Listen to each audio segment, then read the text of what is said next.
So, all relationships have some level of awkwardness to them, right? Whether you like it or not, you're in a romantic relationship with somebody, you're gonna run into situations where you both feel kind of uncomfortable and weird. Yeah. How you handle those situations directly affect just how awkward it turns out to be. True.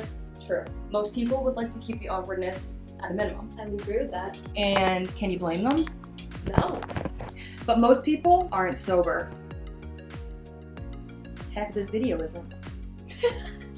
Being in a sober relationship, whether one partner is sober or both people are sober, brings on a whole new level of potential awkwardness. In this video, we are going to detail the 7 awkward things that happen in a sober relationship. It's the 7 awkward things that happen when you're dating someone sober. At least the ones that we find to be the most awkward. Maybe you can avoid having to deal with this kind of situation in the future, or at the very least, you'll be able to see it coming, right? Right. Right. Right. Let's do it. Okay.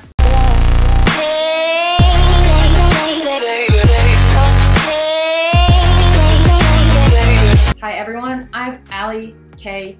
Campbell. What does the K stand for? Kevin, but you can call me Allie. This is my YouTube channel. It's dedicated to getting real, having fun, and living sober. Petra and I, this is Petra, my girlfriend, often make videos about our dynamic as a queer relationship with somebody who is sober and somebody who is not. She really likes the sauce. God. Not true. It's not. No. I mean, you're basically sober.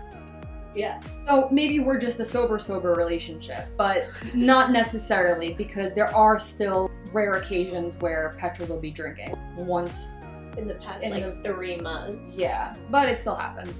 So if you'd like to learn more about navigating sober relationships, no matter what dynamic you're dealing with, go ahead and hit subscribe so that you can stay updated with all the new videos that we bring to the internet. With that, let's get to the show. Number 1 thing, and I don't mean the number 1 as in it's the most awkward, I just mean numerics. It's the first one. Yes. On your list. Yes. There we go. It's the first one, is the sober conversation. Yes. So it's the conversation where you tell your partner that you're sober. Can you explain a little bit about how ours went? For some reason, I think you were more uncomfortable than I was. Okay. I think I was uncomfortable in the sense of not knowing if you wanted to talk about it. I feel like you were a little nervous to even bring it up. Like, she probably doesn't know. I knew. I stalked you literally the first day. I knew very well that you were sober, that you had a channel, and for some reason you felt like I didn't and were nervous to tell me, which was kind of cute. Yeah, I knew you knew. You did? I knew you knew. I was nervous to Yeah. have the conversation. I didn't want to deal with the fallout afterwards. Once you open that can of worms, shit gets real quick. Then you have to have that question of, is this somebody that I can date? In the past, I remember I was talking to somebody on a dating app and she straight up said, listen, I have a lot of respect for people who are in sobriety, but it's not what I want in my life. And I was just like, that could have easily been the way you reacted. I mean, we didn't really get into the conversation when you first told me. It was just a quick Casual. by the way, let's just make sure that we're both aware that this is a thing. I don't think we really got very in depth with it until maybe a couple weeks later. So there's levels. There's levels to your love. Yeah, there's levels to your love. Of Yeah. the sober conversation. It still goes on. We had a conversation about the state of my sobriety a couple hours ago. You could argue that that's still the same conversation. It's just continuing on as we grow in our relationship. The other thing I was thinking about, people might get a little bit weird about having this conversation. They might not want to tell the person why they got sober. I happen to be an open book. Clearly. A lot of other people aren't so keen on being yeah, I was shooting dope for 4 years. Right. There are, of course, people who are like that and are very proud and open about being in recovery, but some people haven't gotten there yet, or maybe they don't ever want to get there. Navigating that's a little tricky. I think in developing a relationship between one person who is in recovery and one person who is not and is not familiar with it, I think it's a lot to divulge everything at once. Like to have this, I'm sober, this is what happened, this is why I'm sober, this is how I currently feel about my sobriety, these are the things that impacted me to become sober, I think would be a lot. I like that ours kind of like just slowly evolved, whereas if it was all at once, I think, at least for me, I would kind of panic. I was annoyed that you weren't asking why. Like I'm talking about people who would be offended by someone who did ask why. I was offended that you didn't ask why. How can she not want to know what happened? Everybody wants to know what happened. I mean, of course. Maybe she doesn't care. Maybe she's not interested. But I'm glad I didn't tell you about all my mental disorders the first week. Otherwise, you would have been like, gotta go. I think the way that ours evolved was just right for who we are as individuals. Yeah. I mean, everyone wants the tea, but I think for some people it's hard to cross that line because that's a very personal thing. For some other people may want to go about it the complete opposite way of just right. like everything cards on the table at once and that's that. Someone who's not familiar with life and sobriety may not take it as well. That as might be a lot. who Yeah. is. Yeah, for sure. And then there's also the possibility that you disclose that you're sober and the person reacts really poorly. Yeah. And it's potentially because they have a problem. Maybe you could have gotten past them acting defensively, but if the reason they're acting defensively is because they have an issue, all your conversations are gonna be f***ing awkward because y'all are gonna be fighting all the time. Well, for sure. And even for someone who drinking is very important to them, very big part of their social life, yeah, I would assume would not be super receptive to it. I feel like that might be the most awkward conversation because the person who just really likes drinking and it's a big part of their social life but does not identify as an alcoholic or a substance abuser or like an issue with anything, when you go to them and tell them, I don't drink, I don't drug, and if you didn't have a very, very low bottom, they're like, that's weird. Like, why'd you stop? It doesn't sound like it was that bad, which is so invalidating for somebody to hear, you know? Very, very awkward. Well, that's weird because I drink more than you say that you did when you were in active addiction. That's a problem. That's a problem. Number 2 is staying sober at events. I think this is more so in like relationships like ours where one person is sober and the other person isn't. You could always still have a drink unless we're at a sobriety event. Maybe one of the most awkward parts of that dynamic is that when you're the one who's sober, you don't have that icebreaker that most people would, like especially if you're meeting like the family or you're with their friends for the first time. Yeah. How would you handle that? Like I would almost feel like I have to babysit my sober partner. Well, I think it's a few things. I think the first thing is the planning of going to the event. I think a lot of the time the struggle is like, do I invite you? Does that then make you feel pressured to say yes? Right. If I don't invite you, that's shitty. It's even hard bringing up the event. You're not gonna want to go somewhere where everyone else is drinking. Like that's not gonna be fun for the most part. Yeah. It's definitely hard even before the event happens. At the event, I think if anything, it would just make me feel self-conscious. Right. Like kind of like, can you tell I'm drunk? Kind of guilty. You don't have to feel that way with me, but I understand why you would feel that way. I remember you said one time that you felt like, you said you felt like a degenerate if you drank in front of me. Yeah. Other people I don't think are as like compassionate as you or like empathetic as you when it comes to that sort of thing. Like when I needed someone in sobriety and I was still using, I drank in front of them all the time. But I was also an alcoholic. Yeah. Let's say it's like your friend's birthday party at a bar. If you haven't already had like the sober conversation, it's like, how is the non-sober person supposed to know what questions to even ask? Are you going to be okay? Is this going to threaten your sobriety? Because you don't know if that's offensive or not. There's going to be that awkward conversation, or there's not going to be, and then there's going to be miscommunication. For sure. Even if you are somebody who drinks, like you've offered so many times to me, like I won't drink tonight, like if you're coming, because like I'll be sober with you. That I think is like a weight lifted off. Felt very relieved when you offered up that information because I would have wanted that, but I would have been afraid to ask you. Yeah. The fact that you kind of anticipated my needs, which isn't necessarily healthy. I should have been able to express them, but it was good. Yeah. Yeah. Cool. Cool. Number 3, sober sex. Yeah. Yeah. Yeah. Yeah. Yeah. Yeah. Number 4, I'm just kidding. Even if you have no idea what sobriety or like recovery is, like the idea of sober sex is super intimidating. It's like, why would I have that? Like, what reason do I have to have sober sex? Like, there's literally none. Yeah. Unless I'm sober because I have a substance abuse issue. Yeah. Or I'm getting drug tested at my job. Yeah, sure. I don't know. So the partner who drinks, assuming it's like this kind of relationship, may have never had sober sex before. This is true. This is very true. So then, how do you have that conversation?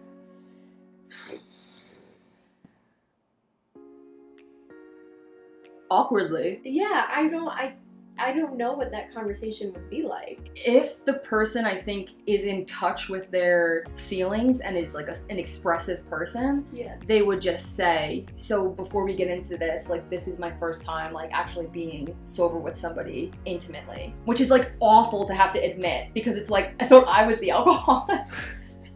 But you've never anyone sober before, so that's weird. Would people say that? Would people be so bold as to say? I feel like a Pisces would do that. Huh. I feel like the whole thing is so awkward that if that was true, I feel like I'd just try to pretend like it's not and like play it cool and be like, yeah, no, whatever, like no big deal. So you'd lie. It's just so awkward that I think I'd do anything I can to avoid it if it were to come up. Wow. And I think if the person was as perceptive as me, they'd see right through it. Probably. Probably. And then the question is, A, why can't they have sex sober? And B, why are they lying about it? So, 2 red flags right there. Sometimes just talking about sex in general is really uncomfortable for people. Yeah. So when you don't have that social lubricant,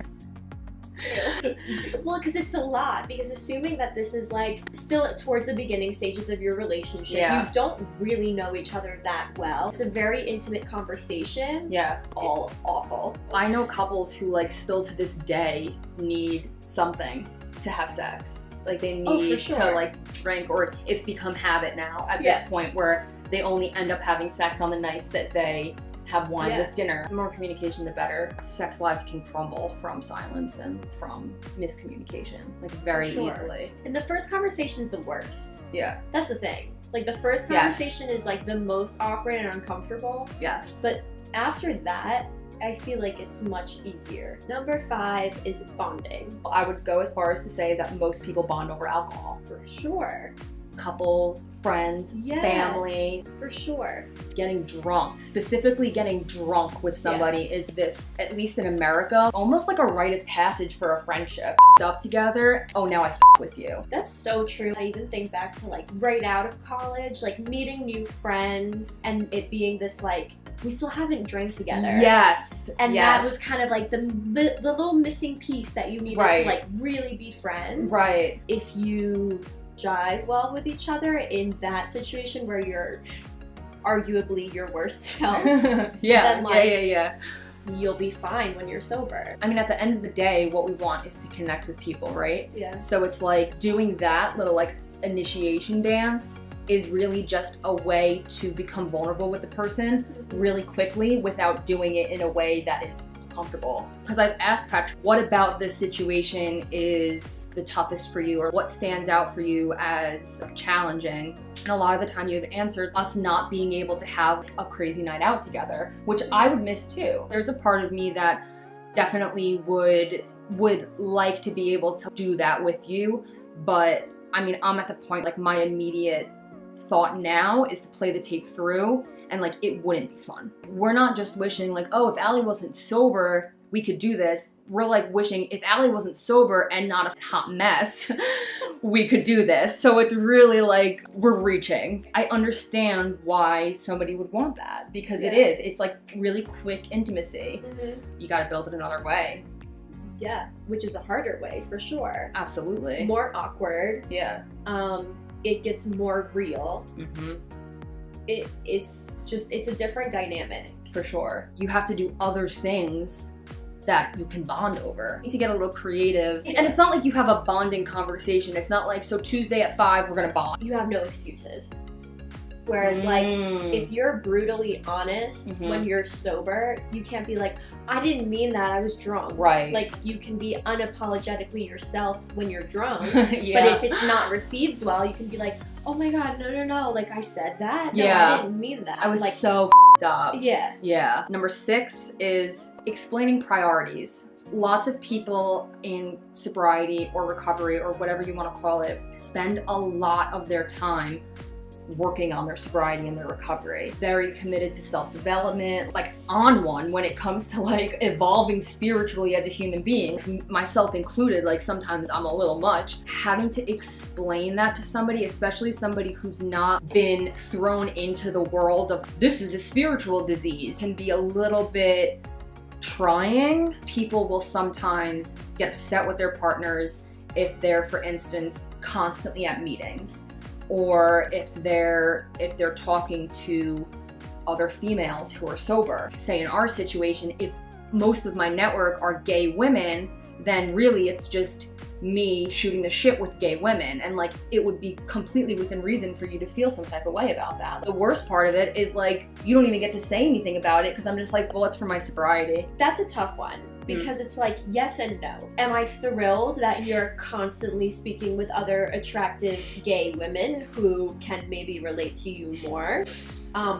No. But on the other hand, I know nothing about this. Okay. This is so outside of my understanding of life and that experience. If you were to come to me for advice, I kind of just clam up. For me to know that there are other people that can, that is really comforting. I think to an extent you're selling yourself short a little bit, but I 100% understand what you mean by that. Yeah, this doesn't make me super comfortable, but the alternative, me being the one who's getting it all, like, well, yeah. All I can do is empathize/sympathize with you and like lend an ear to just like listen to what you're going through. However you find comfort and a network that supports you is fine by me. I also think it helps that we're very secure in our relationship and each other. I love that you have a community that you're a part of, but also that you're building on your own. That's on a healthy relationship right here. Both parties are going to have their own personal priorities, right? Yeah.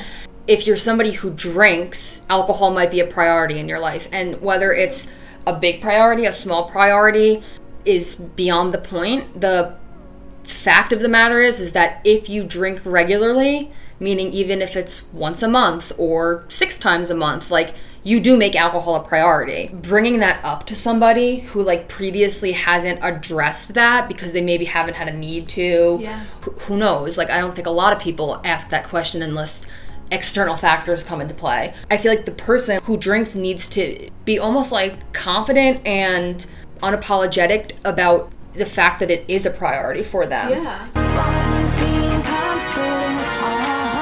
I think it's totally reasonable for somebody like in your situation to be like, hey, listen, I am gonna drink with my friends. Like, that's allowed to be a priority, but I think somebody in sobriety might like take that as a dagger to the heart, depending on who they are. Part of the awkwardness of it. It's a hard conversation to have. Right. Like, it's definitely not easy to be like, hey, I'm gonna drink, to your partner that is not able to. I think it's a balance between... Technically, I'm able to. I choose not to. A partner who chooses to not participate.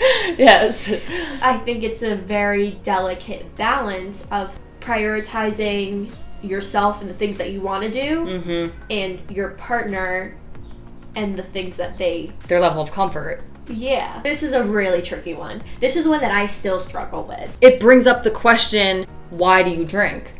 And somebody may have not answered that question for themselves yet, because if they haven't had any real reason to, they why would they? There's a reason why alcohol is so permeated in our society and why it's known as the bonding elixir. It's like why we don't even look at it as a real drug or acknowledge the fact that it kills more people than opiates. We don't do that because it's so normalized. Yeah. So to ask, why do you drink is like asking, like, why do you eat? Really think about that and explore it, which is just awkward to put someone in that position. Yeah, and if you most care. people haven't been in that situation where they need to think about that. Right. Most people don't think about that. Right. So it's a hard conversation to have because you really have to think about it and be like, wait, why do I? Right. And I think the answer that you come to says a lot about your relationship with alcohol and what level of importance it has in your life at that point in time. And I think this conversation is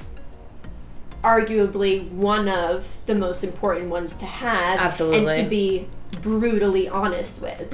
I don't think anyone benefits from downplaying what level of priority something takes. Absolutely. Like, this is what it is. This is how important it is to me. If that doesn't mesh well and we can't find a way around it, then like go our separate ways. There's no respect for the person that's in recovery to disclose where you are. Right. And by not disclosing, you are putting them at risk because you're selfish and don't feel like being honest. Yes. It could be triggering for both people. Yeah. And it could like set off defense mechanisms for both people. And it's one of those conversations that are super important, so need to happen early on, but isn't a conversation that's comfortable to have with somebody you don't know well yet. Before I was comfortable with asking you why you drank, because I needed to know, is this okay? Part of my reasoning for why I was nervous was because I said, if this was me, I would feel attacked. And my friends were very quickly like, but that's because alcohol is very important to you. Yeah. Like, you don't know how she views it. If it goes well, I don't know, I feel like that's a rarity. Like, we got pretty lucky. We did. I think we got lucky because of where I am currently. Right. With my relationship with alcohol. My answer to that question would be very different like 5 years ago. Very different. And I think I would be defensive at that point in my life. And I would kind of be like, who are you to ask me why I do what I do? Like, I think it really depends on not only the person, but where that person is at that point in their life. Absolutely. Absolutely. Number 7, fighting and breaking up. Oof. Breakups suck. Sober breakups are a whole other animal. The cliches are very true about getting your heart broken and like drinking a bottle of wine, like going with your girls and going destructive for like a weekend. Like, it really does happen. You don't get that opportunity if you're in a sober breakup. Well, you do, but you're gonna lose a lot more than just that person if you go out and get up after you end the relationship with somebody. All of the emotions are raw. You have to sit with all those emotions. Yeah. Explain why you're upset or explain why the relationship needs to end. It's awkward in and of itself. So adding sobriety, basically anything that's awkward, if you add sobriety to it, it's double awkward or like triple awkward. Okay, so that is our list of things that happen when you're dating someone sober. And awkward things. Awkward things, yes. If you guys have another awkward situation you think happens in sobriety, drop a comment below. Thank you so much for watching. If you've made it this far, go ahead and like this video, subscribe to this channel. You can just, in one of these corners, you can press the little button, it's right there. If you want to see more videos from me and Petra talking about dating and sobriety, being in a relationship with a sober and a non-sober person, and just a bunch of other stuff, like I said, go ahead and subscribe, hit the bell so you get notifications every time I upload new content. It has been so real. It has been so fun. And it's been so real fun. It's been real fun. Bye guys, see you next time. Bye.